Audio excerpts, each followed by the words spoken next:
ન ખાઉંગા ઓર ન ખાને દૂંગા. 2014માં જ્યારે આ નારો સાંભળવા મળેલો ત્યારે દેશના સામાન્ય નાગરિકે રાહતનો શ્વાસ લીધેલો કે ચાલો કોઈક તો દેશનો ઉદ્ધારક બનીને આવ્યું છે, હવે તો બસ ભ્રષ્ટાચારીઓની ખેર નથી. પણ 5-7 વર્ષમાં જ આ નારાનું સુરસુર્યું થઈ ગયેલું દેખાય છે.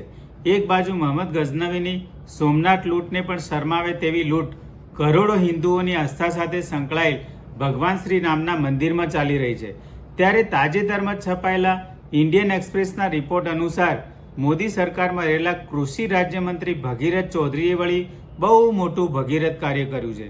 રાજ્યના ખેડૂતોને મળનારી 99 લાખની સબસિડી આ મંત્રીશ્રી પોતાના ખેતરમાં ખીરા કાકડીની ખેતી કરીને ચાવ કરી ગયા છે. એટલે કે પોતાનું મંત્રાલય અને પોતાની જ યોજના, મંત્રી પણ પોતે અને લાભાર્થી પણ પોતે જ. પહેલાં તો આપણે દલા તરવાડી જેવા પાત્રો વાર્તાઓમાં જોતા, પણ મોદી શાસનમાં આપણને પ્રત્યક્ષ જોવા મળી રહ્યા છે ને. બીજી બાજુ મધ્યપ્રદેશના મુખ્યમંત્રી મોહન યાદવે તો કમાલ જ કરી દીધી છે. તાજેતરમાં જ એમણે અને એમના પરિવારે મધ્યપ્રદેશમાં 168 એકર જેટલી જમીન ખરીદી છે.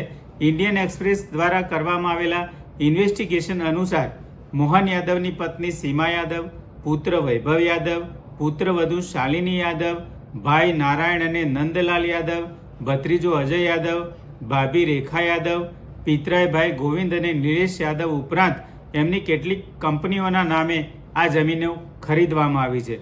જો કે જમીન ખરીદવી એ કોઈ ગુનો નથી, પણ જ્યારે આપ કોઈ મોટા સરકારી પદ પર છો અને ભવિષ્યની યોજનાઓની ગુપ્ત માહિતીનો ઉપયોગ પોતાના હિત માટે કરો છો, ત્યારે એ નિંદનીય ગણાવવું જોઈએ.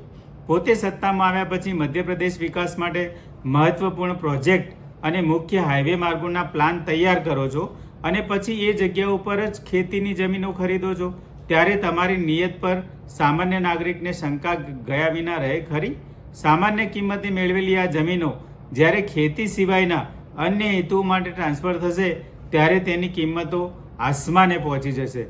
કારણ કે તેનો મોટો ભાગ ઇન્દોરથી ઉજ્જૈન માર્ગ પર આવેલો છે, જ્યાં 2028માં ક્ષિપ્રા નદી કિનારે મહાકાલ કુંભ મેળાનું આયોજન થનારું છે અને કરોડો હિન્દુઓ તેની યાત્રાએ આવનાર છે. શેર માર્કેટમાં આવી રીતે ભવિષ્યની ગુપ્ત માહિતીનો ઉપયોગ કરીને નફો કમાવાની રીતને ઇનસાઇડર ટ્રેડિંગ કહેવાય, જે એક દંડનીય અપરાધ ગણાય છે.